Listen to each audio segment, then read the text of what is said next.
Samantala, mga magsasaka dyan po sa Leyte makikinabang sa bagong pasinaya na irrigation project. Kasama natin sa balita si Radyoman Justin Traya ng RMN Tacloban.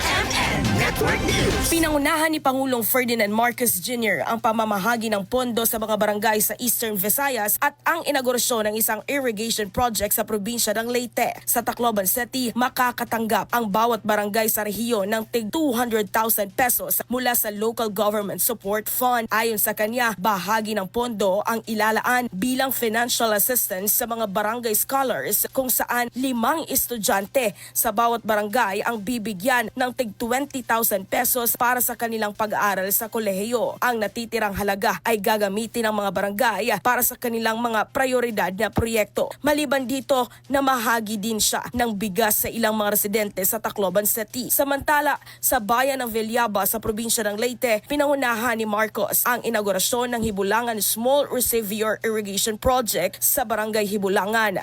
Layunin ng proyekto na mabigyan ng tuloy-tuloy na supply ng tubig ang mga sakahan sa lugar. Inaasahang makakatulong ang proyekto sa pagpapalakas ng produksyon sa agrikultura sa gitna ng banta ng El Nino sa buong Pilipinas. Kasama mo sa RMN Tacloban, Radyoman Justin Traya, Tatak RMN.